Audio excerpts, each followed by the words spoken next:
In this video, I'm going to do 3 dosage problems. Each one is a little bit different and requires a little bit different method. And so let's begin with the first one, which is probably the most straightforward one. It reads, give Fortaz, which is a drug, 50 milligrams per kilogram to a child weighing 56 pounds. Fortaz is available in an oral suspension labeled 100 milligrams per milliliter. How many milliliters does the nurse administer? So a suspension is kind of like a syrup. If you've ever taken cough syrup, it's sort of like that, where there's a certain amount of drug that is dissolved in a liquid suspension. And so for this particular drug, there's 100 milligrams of it in every milliliter of the suspension or the syrup. So as with most dosage problems, we're going to start with the weight of the patient. And since our dosage is in milligrams per kilogram, we need to convert the weight of the patient into kilograms. So we're going to do that using 2.2 pounds per kilogram.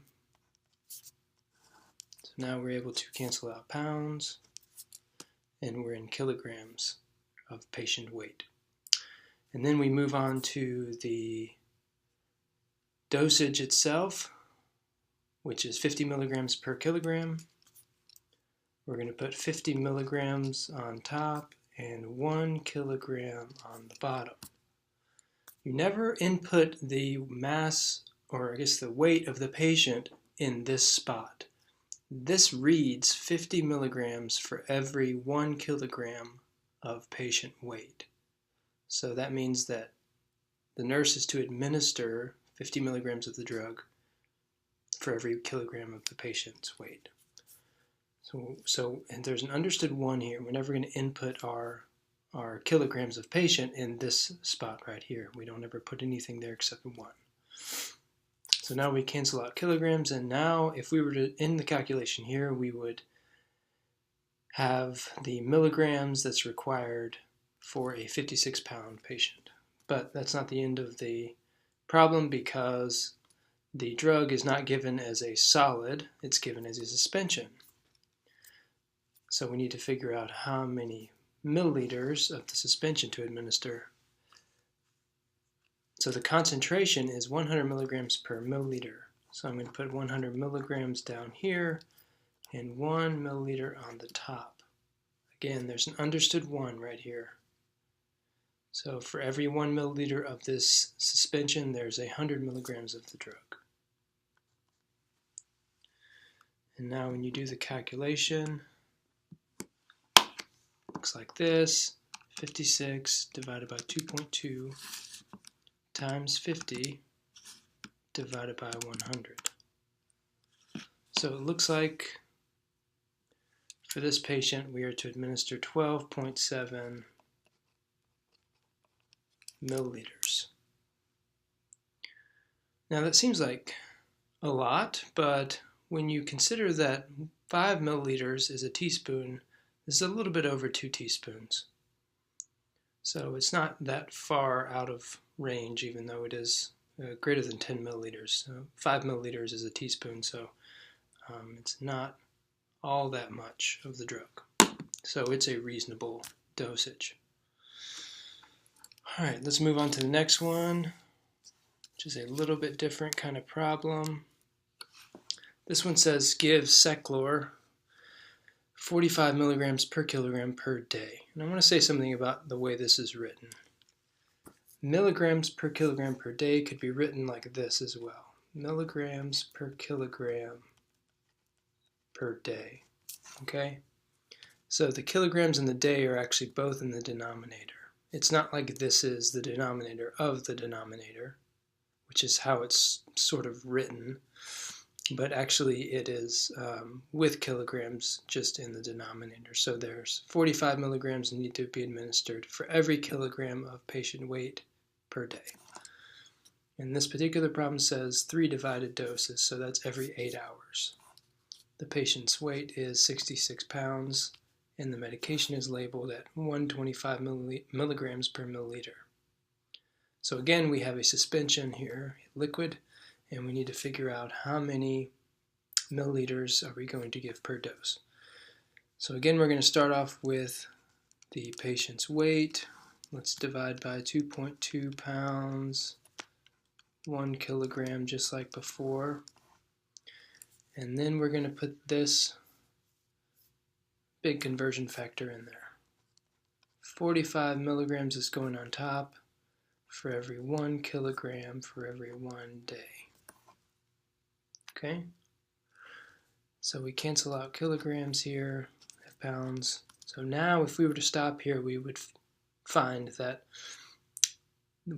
mass of the drug that's needed per day, given a 66-pound patient. But that's not what we're asked to do. We're actually asked to find the milliliters per dose. So we need to move on to this and find the number of milliliters. So we're going to do 125 milligrams for every milliliter. Now we're in volume because remember this is a suspension. It's kind of a syrup. So it's measured out in a liquid form. But we're still not done because now we're in milliliters per day. We need to get rid of that day and convert it to doses. And this problem tells us that there are 3 doses in every day. So now we've canceled out day and we have milliliters per dose. Do the math here. 66 divided by 2.2 times 45 divided by 125 divided by 3. So this says 3.6 milliliters per dose. So that's a little bit less than a teaspoon. A teaspoon's 5 milliliters. This particular drug is just, there are all different types of concentrations for drugs and different dosages for drugs. So this particular patient's not even going to get a teaspoon of this drug for each dose. On to the last one, which is dealing with tablets. So the doctor's order says amoxicillin 0.25 grams every 8 hours. And what you have available are amoxicillin tablets. You look at the bottle and it says 125 milligrams per tablet. So how many tablets will the nurse administer per dose? You can think of this 125 milligrams as a conversion factor. 125 milligrams in every 1 tablet. Okay? And so we're going to start off with this 0.25 grams. Since it says nothing about multiple doses per day or anything like that, we're assuming that the 8 hours is 1 dose. So we really can ignore this 8 hours and just work with the numbers, the masses of the drug here. 0.25 grams. And then we know that there are 125 milligrams per tablet, but we can't go straight from grams to milligrams per tablet. We've got to first convert this into milligrams. 1e to the negative 3 grams is 1 milligram. Now we've converted 0.25 grams into milligrams, and now we can use this conversion factor. We're going to put milligrams on the bottom to cancel out because we're not interested in milligrams, we are interested in number of tablets. And then have tablet on top. And for this one, 0.25 divided by 1 e to the negative 3 divided by 125. So the answer is 2 tablets. And you probably could have gotten to the answer easier than that. I just wanted to show you kind of the most thorough way to solve this problem and the easiest way for me to read the problem when I'm grading your exams and quizzes.